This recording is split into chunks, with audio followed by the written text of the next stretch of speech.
Low watchers, B the watcher के episode review series में एक और वीडियो लेके हम आ चुके हैं। आज हम लेके आए हैं काइजू नंबर 8 का आखिरी यानी कि नंबर 12 एपिसोड। इसी एपिसोड के साथ साथ ये सीजन भी खत्म हो रहा है। क्या कमाल का सीजन दिया है हमें काइजू नंबर 8 में, जो कि पूरी तरह से एक्शन पैक्ड, इमोशन पैक्ड और ड्रामा पैक्ड था। तो इससे पहले कि मैं आपका टाइम वेस्ट करूं, चलिए सीधे चलते हैं एपिसोड की तरफ। पर उससे पहले चैनल को सब्सक्राइब और वीडियो को लाइक करना बिल्कुल मत भूलिएगा। और जैसे मैंने बताया, क्योंकि ये सीजन खत्म हो चुका है, तो जल्द से जल्द हम इसके एंटायर सीजन की समरी भी लेते आएंगे। तो वो वाला वीडियो भी इसके बाद जरूर जाके देख लीजिएगा।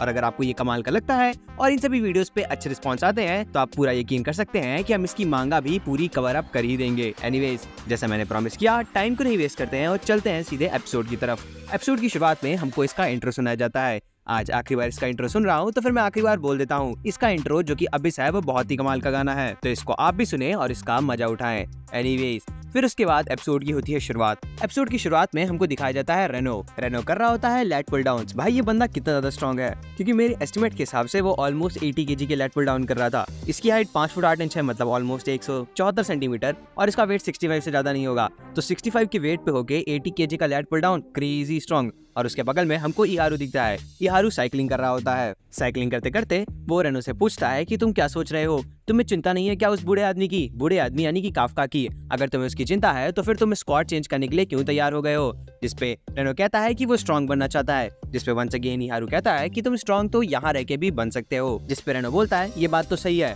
पर मैं जल्द से जल्द ज्यादा से ज्यादा स्ट्रॉन्ग बनना चाहता हूँ, और इसीलिए मैं बहुत सारी जगह एक्सप्लोर करना चाहता हूँ। ऑब्वियसली जितने आप नई जगह जाएंगे, जितने नए लोगों से मिलेंगे, आप उतने ही ज्यादा स्ट्रॉन्ग बनेंगे। एनीवेज, ये बात सुनने के बाद इहारू भी बहुत ज्यादा फायर्ड अप हो जाता है और वो साइकिलिंग भी तेजी से करने लगता है। तभी वहाँ पे 3 और लोग आ जाते हैं, और वो तीनों बंदे होते हैं रेओ, इतकारू और ताए। ये तीनों प्लेटून लीडर हैं इन्हीं स्क्वाड नंबर 3 के अंदर। एनीवेज, फिर सीन कट होता है और हमको वहीं पे बेसमेंट वापस दिखाया जाता है। बेसमेंट क्या, हेड ऑफिस दिखाया जाता है हमको काइजू डिफेंस फोर्सेस का। वहाँ पे आई होती है मीना, जिसको इनवाइट किया गया होता है एक इंस्पेक्शन के लिए या फिर एक स्पीच डिलीवरी के लिए। ये तो बहुत क्लियरली नहीं बताया जाता है, पर जैसे वो बैठे चलती है, उसको एक स्क्रीन से बंदा कह देता है कि तुम्हें बैठने के लिए अभी जगह नहीं दी गई है, तो चुपचाप कोने में जाके खड़े हो जाओ। क्यूटी क्यों? क्योंकि मुझे क्यूट लगती है। एनीवेज, फिर उसके बाद सीन चेंज होता है और उसी बेसमेंट में लेके आया जाता है जहाँ पे मार चल रही थी काइजू नंबर 8 और काइजू नंबर 2 का आर्मर पहने मिस्टर शिनोमिया के बीच में। और भाई क्या शानदार मार हो रही होती है। मिस्टर शिनोमिया सोचते हैं क्योंकि ये काइजू है तो फिर ये ओपनिंग छोड़ेगा काफी सारी, भले इसकी स्ट्रेंथ बहुत ज्यादा है, पर सारे लॉजिक को डिफाई करते हुए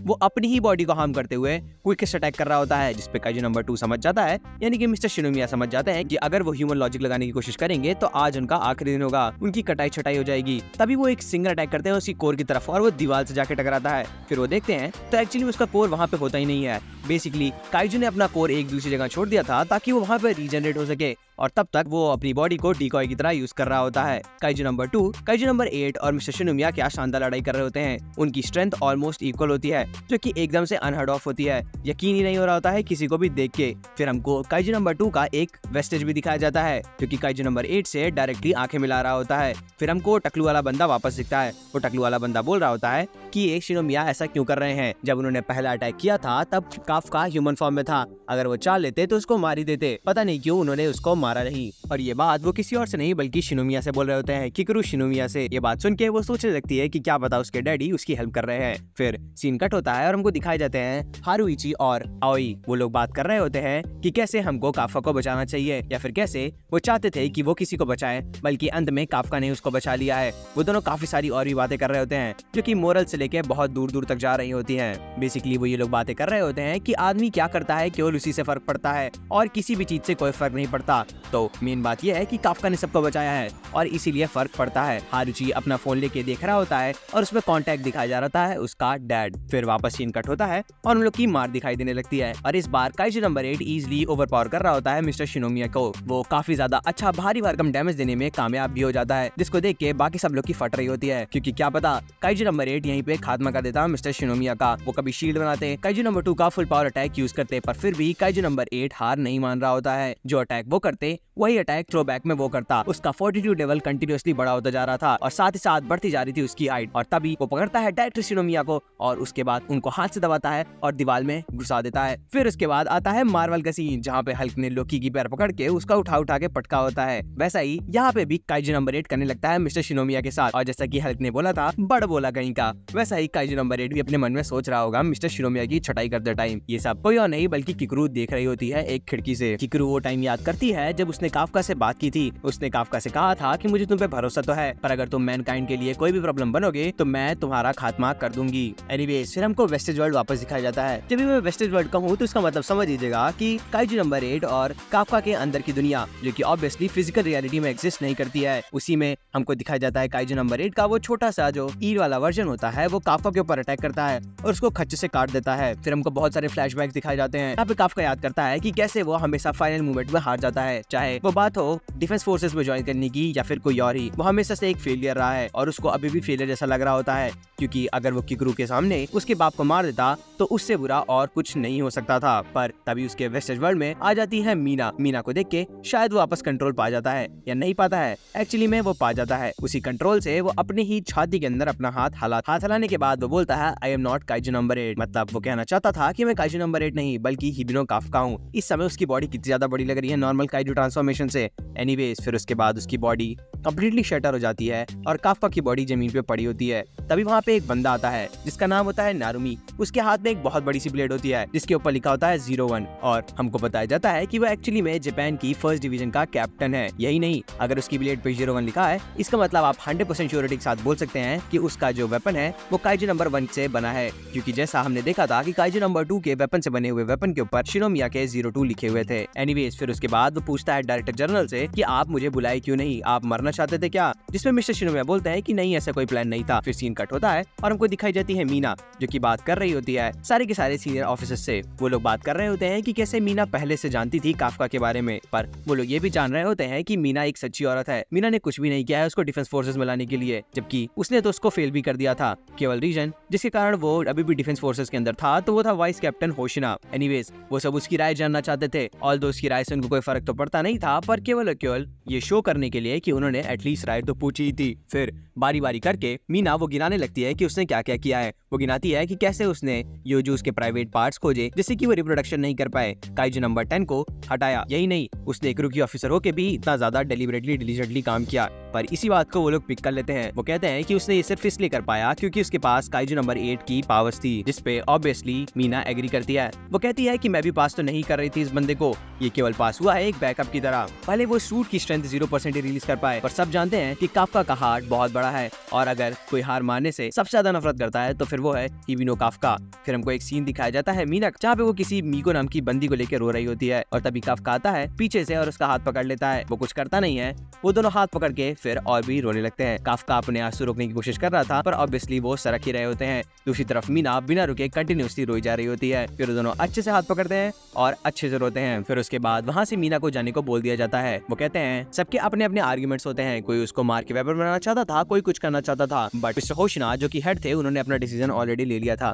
फिर वापस सीन कट होता है काफका की तरफ। काफका सोच रहा होता है कि कैसे उसने नफरत की थी कि उस मोमेंट में वो कुछ नहीं कर पाया था। किस मोमेंट में? फ्लैशबैक वाले मोमेंट में, जहाँ पे मीना हमको रोते हुए दिखाई गई थी। वो पूरी दुनिया को काइजू से साफ करना चाहता था क्योंकि वो लोगों को बचाना चाहता था, बट वो उस मोमेंट में कुछ नहीं कर पाया था। एनीवेज जैसे कि हमको पता है कि मिस्टर शिनोमिया का डिसीजन अभी भी हम लोगों को बताया नहीं गया है, तो काइजू नंबर 8 यानी कि काफका की आंखें खुलती हैं और उसके बगल में बैठे होते हैं डायरेक्टर शिनोमिया। उसकी पहले तो एक नजर में फटी जाती है। फिर उसके बाद मिस्टर शिनोमिया कहते हैं कि चिंता नहीं करने का, मैं तुमको यहाँ पे मारने नहीं आया हूँ। फिर वो पूछता है इसका क्या मतलब, क्या आप लोगों ने मुझे एक इंसान मान लिया है, एक डिफेंस फोर्स का मेंबर मान लिया है? जिसपे वो कहते हैं ऑब्वियसली नहीं, क्योंकि अगर तुम इंसान होते, क्योंकि अगर तुम्हारे छाती में एक दिल होता तो तुम आज जिंदा नहीं होते। वो बेसिकली बताता है कि हुआ क्या है, जो कि बहुत लंबा सा उन्होंने बताया, पर मैं आपको शॉर्ट में बता देता हूँ। तो बेसिकली मिस्टर शिनोमिया ने ये किया है कि वो वेपन की तरह यूज करने वाले हैं काइजू नंबर 8 को। 10 साल पहले काइजू नंबर 6 को लेके एक इंसिडेंट हुआ था जिसमें 200 मेंबर्स डिफेंस स्क्वाड के और 3 कैप्टन मारे गए थे और अगर ऐसा कोई इंसिडेंट दोबारा होता है तो फिर उनको काफका की काइजू नंबर 8 की जरूरत पड़ेगी उनके साइड पे। इसीलिए उन्होंने काइजू नंबर 8 को एक वेपन की तरह रखने के लिए मंजूरी दे दी है, जिसपे काफका कहता है कि इसका मतलब आप मुझे सिर्फ वेपन समझते हैं, एक डिफेंस फोर्स का ऑफिसर नहीं समझते हैं। जिसपे वो कोई रिप्लाई तो नहीं देता है, पर काफका कहता है कि मैं एक दिन डिफेंस फोर्स का मेंबर बन के दिखाऊंगा। एनीवेज, फिर उसके बाद ये वाली न्यूज सबके पास पहुंच जाती है, मीना के पास, किकुरु के पास, सबके पास। मीना अपने फोन को छाती से लगा लेती है, वही किकुरु सोचने लगती है कि कैसे उसको आगे चल के स्ट्रॉन्ग बनना होगा, ताकि अगर कभी जरूरत सच में पड़ जाए तो फिर वो काफका को संभाल सके, काफका को मार सके। बेसिकली ये वाली न्यूज हारुइची और उसके दोस्त के पास भी पहुंचती है। फिर उसके बाद ये वाली न्यूज सबके पास पहुंचती है। वो जो नीचे बैठ के जिम में ट्रेनिंग कर रहे होते हैं, सब लोग बहुत रिलीव्ड होते हैं। इचिकावा को देख के तो लगता है कि वो ऑलमोस्ट रोने ही वाला है, पर फिर भी इससे पहले कि वो हैप्पी हो, इहारू चिल्लाने लगता है। बाकी सारे लोग बहुत ज्यादा खुश होते हैं और सब लोग यही सोच रहे होते हैं, या फिर एटलीस्ट इचिकावा तो यही सोच रहा होता है कि कैसे वो स्ट्रॉन्ग बनने वाला है, ताकि वो आगे बचा सके काफका को जब भी जरूरत पड़े, न कि हर बार काफका को बचाना पड़े उसको। फिर हमको होशिना दिखाया जाता है, जो कि अपने लैब टेक्नीशियन से बात कर रहा होता है। वो भी बहुत खुश होता है, पर वो कहता है कि हार्ड पार्ट तो अब शुरू होता है, क्योंकि अगर जनरल पब्लिक को पता चलेगा कि हमारे रैंक के बीच में एक काइजू है तो उनकी जी फट जाएगी, तो उनकी तशरीफ ही फट जाएगी। और उनकी तशरीफ बचाने के लिए काफका को अपनी वर्थ प्रूफ करनी होगी, उसको अपने आप को इतना ज्यादा यूजफुल बनाना होगा कि कोई उसके यूज को डिनाई ही ना कर पाए। फिर हमको एक बार वापस मिस्टर शिनोमिया का सीन दिखाया जाता है, जो कि बात कर रहे होते हैं काफका से, पर वो सो गया होता है। तो उस पे वो उसको उठाने की कोशिश कर रहे थे, पर ऑब्वियसली काफका बीइंग काफका वो नहीं उठ रहा होता है। फिर हमको एक सीन दिखाया जाता है उसी क्लीनिंग सर्विसेज का, जहाँ पे पहले काफका और इचिकावा काम किया करते थे। वो चेस खेल रहे होते हैं किसी से, पर वो हार रहे होते हैं कंटिन्यूअसली। फिर हमको पता चलता है कि वो जिससे हार रहे हैं उसका नाम है नंबर 9, और नो सरप्राइज देयर, वो नंबर 9 कोई और नहीं बल्कि काइजू नंबर 9 होता है।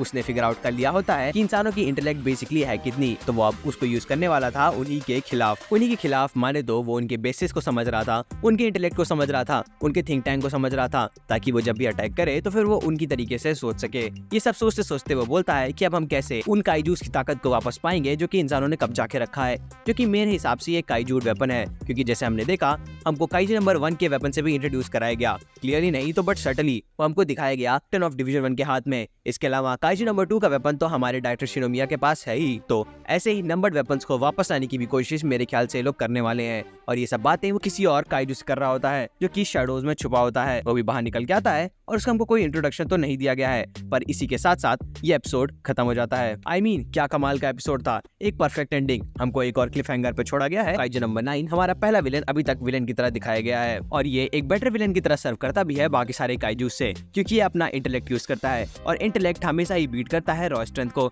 ये तो हम हमेशा ही देखते आ रहे हैं।